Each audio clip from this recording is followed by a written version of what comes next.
Jai Bajrangbali. Humble greetings on this auspicious Hanuman Jayanti and a warm welcome to Sadhana, the inward path, right here on 3. Our program today reflects the duty, devotion and discipline of Lord Ram's most loved and loyal devotee, Hanumanji. We see love beyond the call of duty at the Bhaktawer household in Heuweloord and get immersed in bhakti with BAPS in Mayfair West. We also join our disciplined brothers for a men's retreat in Stanger and end our show off with the Ranjini Orchestra. A famous quote by Sri Satya Sai Baba goes as follows: "Duty without love is deplorable. Duty with love is desirable. But love without duty is divine." This so aptly describes the Bhaktawer family, who though dealt with life-changing misfortune, found strength in their faith and love for family.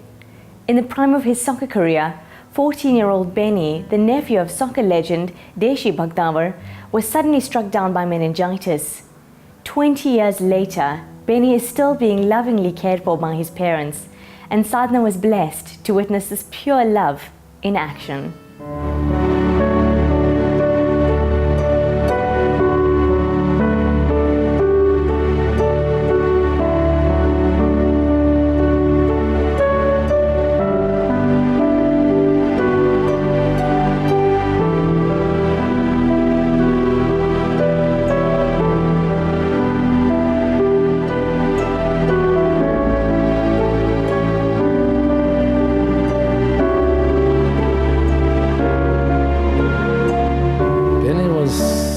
Very sporty, and when this happened, it obviously was a terrible shock to the family and extended family as well, because Benny, I think, was in our family of sports. My late dad was a goalkeeper, I was a goalkeeper, my 2 sons were goalkeepers, my brother's a goalkeeper still.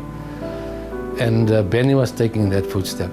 He was 14 when Terry Payne asked him to train with the Supersport first team.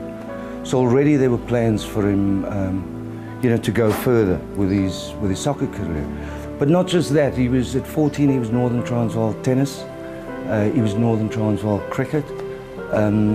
So a sport like us all, I think, was in our blood. Benny used to come home from school, rush, have his lunch and eat, and then immediately go and change, for his soccer now practices. We used to have to go take a taxi. That time I used to work and all that, and then he used to take a taxi to go for training at Berea Park.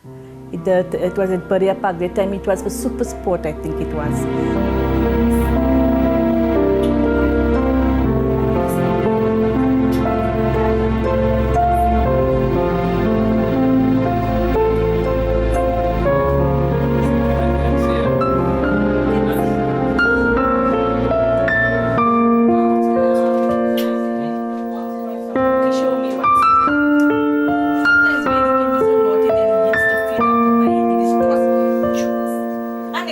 When he got sick, like we never really knew that.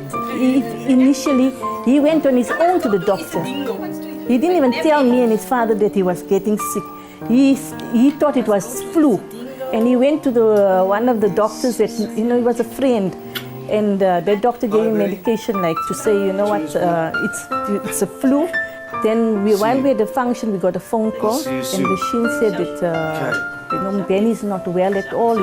He's not eating, he's got high fever and all that. He was laying just one way, just laying in his room, couldn't handle the lights, couldn't handle the headaches. My neighbor came and she said, this doctor, their house doctor, is a very good doctor, and let's call him and see what he says.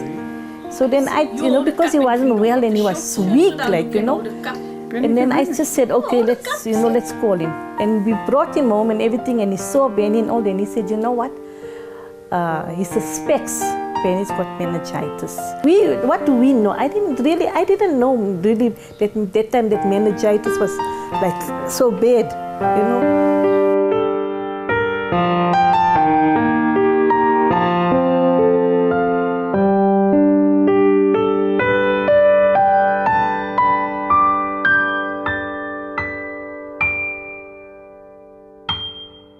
Benny, in his situation, is trapped within himself. He understands everything. We know that. He can see, he can hear. His left hand is paralyzed, but his right hand is very active, so he does things. He can arm wrestle with you. There's a lot of things he does. And yes, there's times that you can see that smile on his face when things happen, things are done. But still, we would all like to know what goes on in his mind. Mind-wise, he knows everything.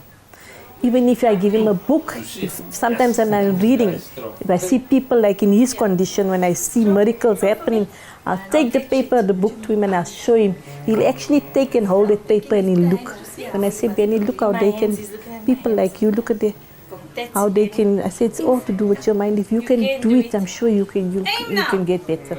But I think the savior in this whole situation is his mom. She sees to everything. He's got a catheter, for instance, and his father learned now how to change it. So his father does his catheter and his feeding tube he's got on his stomach. His father changes it for him. We don't have to even take him to the hospital, because just standing and watching when the doctors used to do it, he got to know about it. Feeding I do. That I'll do, bathing I do everything for him. I'll give him his exercises, I'll do everything with him. I even dance with him.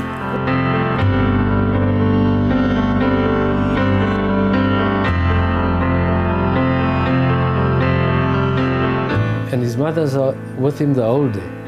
And she's alone with him, which is quite agonizing to be so alone. And bearing in mind that, it's a conversation one way. So she can talk to him, he listens, he'll answer.